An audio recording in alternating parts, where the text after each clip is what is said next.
College is a big world and there's so many things to do, so many things you have to prepare for, a lot of future to think about, and time passes by quickly. Sometimes we don't even know what to do.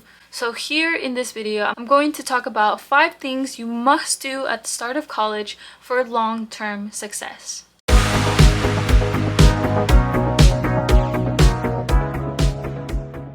Hey everybody, how are you doing today? I hope your day is going good. If not, I hope it gets better. If you don't know me, my name is Morgan and welcome to my channel. I'm a rising 4th year student at RIT studying biochemistry, and I'm just here to share my tips about college and the things that have helped me so far. We're just gonna hop right into the first one, and this one is maybe easy for some of you, maybe not so easy. And if it's not easy for you, this is gonna be a challenge and something to definitely help you grow. So first things first is to go to the club or activities fair. You want to get out there, you want to explore, you want to get known, and you want to get to know. You could even find your community if you want to join things such as ethnic groups, fraternity groups, major specific groups, and that sort of thing. You can find somewhere to sort of fit into people who are like you, people who think like you, people who like the things that you like as well. And in doing so, you get to make your face a familiar face. Just go up to a table, start a conversation. If it's something you're interested, ask a few questions, get interested.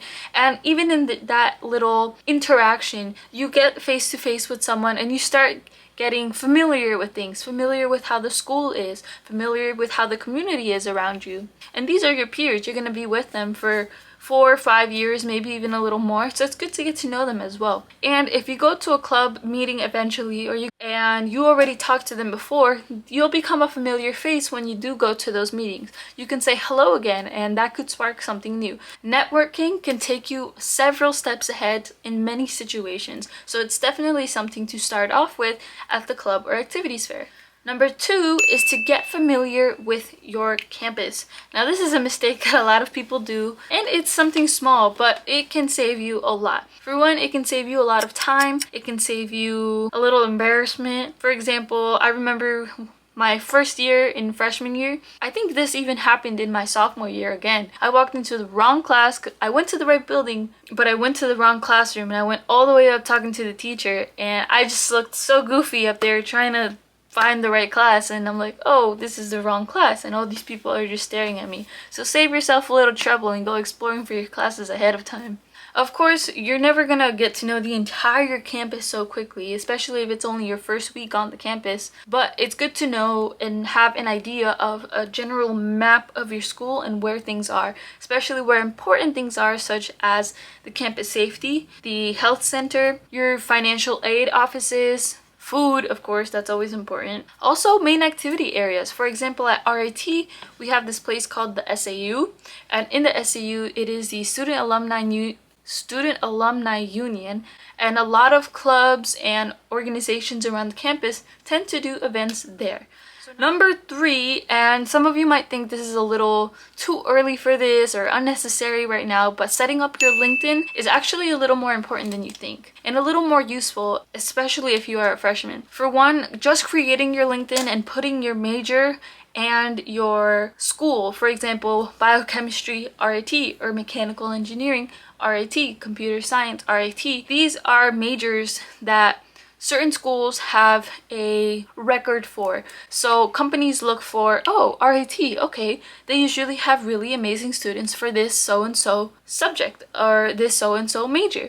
So they're gonna keep their eye on students coming from RIT with that major. So you being a freshman and already putting yourself on the radar is a big plus. In there, you want to put things like your major, your school, obviously, and any projects that you've been working on, presentations, and you want to update this as you go. If you get involved in things like research, working with a professor, being part of a big event on campus or something like that, you also want to put other things like your interests and your hobbies and things that you become a part of, like your clubs. For example, I was the president of the Latin American Student Association at RIT for a year, and that shows your community engagement, communication, your people skills, your planning and creativity skills. Even though you may not think it is super significant, it shows a lot more than you think, especially if you know how to market it to show all these skills. Number 4 is to go through all of your syllabi. In your syllabi is a ton of important information. And once you do this for the first semester, this sets you up to do this every semester afterward, and having that habit to make sure that you look through the syllabus. Things like little assignments or big assignments, your quizzes, your exams, any presentations or projects, any freebies that a professor might give. Sometimes they give a free pass on an assignment, or extensions, or certain policies that they have that you have to really watch out for. Also, to know your required materials like your textbooks. If a certain class like a lab requires a carbon copy notebook, this is mostly for like the science labs, or if it requires a binder for certain things. Some classes require specific materials, so you definitely want to know about that ahead of time. And this number 5, now this one is more important than I kind of thought, and I wish I did this a lot earlier as well. I've also heard of stories from my other friends that have not had the best experiences with advisors. Even here at RIT, my advisor tended to be really great. There were some things that I guess I didn't really pay attention to and that she didn't really press on earlier. So this is why it's important to meet with your advisor earlier, as earlier as you can. In this meeting, you want to clear up things like requirements for your major, things like research, co-ops, what counts, what doesn't count. I know in my major, there's something called experimental learning, and then I think there's also research or something like that. I still don't even know my requirements, and I have 1 year to graduate, so you don't want to make this big mistake. Also, your overall class schedule, and I don't mean your class schedule from Monday to Friday. I mean like this semester you can take these classes, this semester you have to take these classes, and you want to know the layout of the classes that you have to take from start of college to finish of college. Certain things you might be able to bang out early, certain things you might not be able to take because it has prerequisites. So you don't want to wait until every semester or the end of the semester for your advisor to tell you, okay, these classes are required, so and so. You want to be able to know ahead. So if one semester you are willing to take more credits, that is up to you, and you're not waiting on your advisor to be telling you these things later on when it might be a little too close to the finish line. It's also good to talk to your advisor so that you can set goals for the future. If you want to do co-ops, required or not, you want to let them know. They can help you sort of look into companies and places and resources for you. They can also help you set up a plan or give you advice, connect you with other people.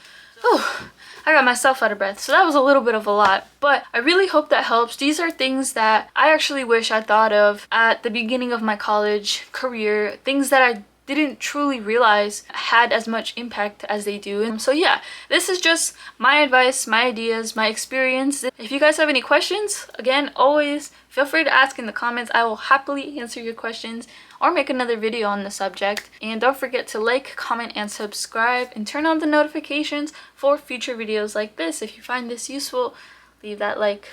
Goodbye, everybody.